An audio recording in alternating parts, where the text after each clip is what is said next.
What is the most important thing that a person needs to be successful in his life or to achieve his ambition?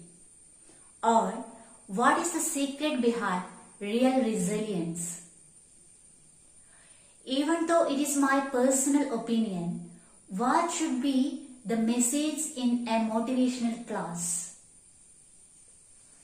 I have been receiving a lot of messages from my Facebook followers.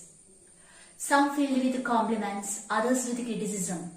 They all are asking, I am a good writer, a designer, and a teacher who handled different subjects, and irrespective of all these talents, what went wrong? Why I suffered this much? What was my weakness? Because I lacked the essential thing that is must for success, courage. So the question, what does it mean by courage? Is it something being aggressive? Personally, I believe being aggressive is a sign of weakness. It is the outward representation of inner helplessness and weakness. Usually, the weak people are more aggressive. So another question, people without courage also achieved many things in their life. No, it is purely by luck and chance. By luck, they may not have faced the brutal realities of life. By luck, they may not have encountered the most and worst selfish people in their life.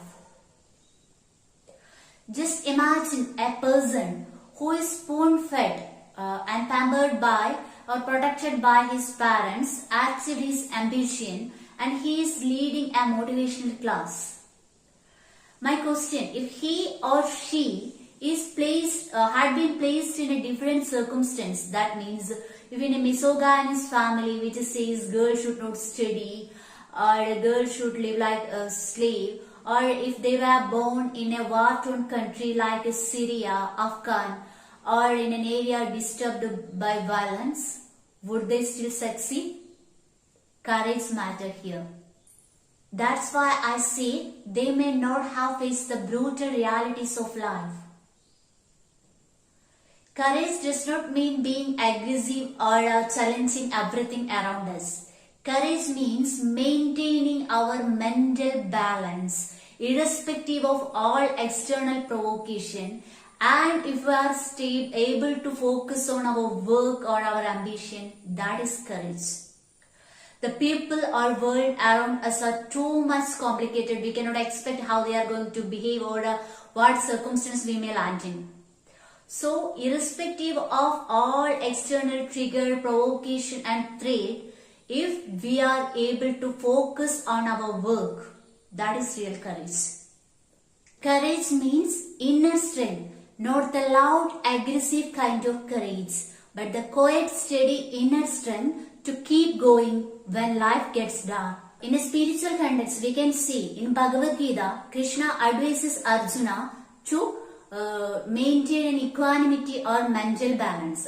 That means Bhagavad Gita was advised in a battlefield, and of course Krishna not saying to be aggressive or to shout or to threaten enemies, not like that. He says to be to maintain his equanimity like a yogi and fight.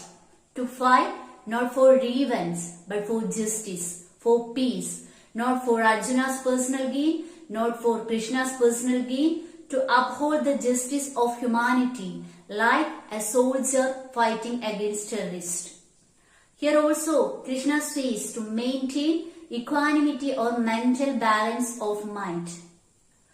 You may have heard the famous poem by Rabindranath Tagore. Let me not pray to be sheltered from dangers. Let me not beg for the stilling of my pains, but the hurt to conquer it. This is the real courage, to conquer our pain with equanimity. There is another quote by Swami Vivekananda. He says, world is a great gymnasium where we came to make ourselves strong. Strong means it's not bodily strength to get a lot of muscles, nothing like that. To master this equanimity and make ourselves strong. He says in Bhagavad Gita also says, such person with his equanimity would eventually eligible for moksha. That is spiritual anger. And if in psychological perspective, if a person hurt you, that or insult you, that will leave a deep emotional trauma. And especially if you believe that that person is superior and you are worthless. This type of thinking is very dangerous and it will destroy our self-worth. But if you are emotionally intelligent and if you are able to realize why that person is behaving so, that means that person may be narcissistic. It's a type of mental disorder. Such people always harass us.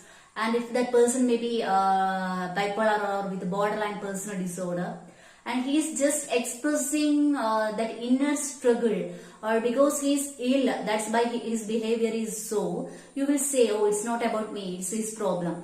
And you won't take this it too much personally, and you are not going to be emotionally destroyed too much.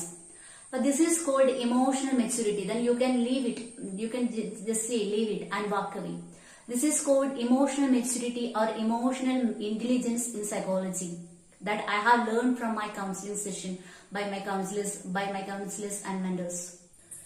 Don't fall into despair thinking you are worthless, or don't be overconfident thinking you are superior. Both are dangerous. And also we should be bold to say no wherever it needs. And we should defend ourselves without getting emotionally destroyed.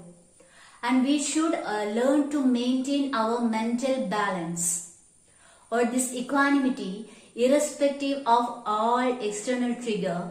And if you are able to concentrate on your work, that is real courage and success. We should maintain our mental balance or equanimity irrespective of all trigger.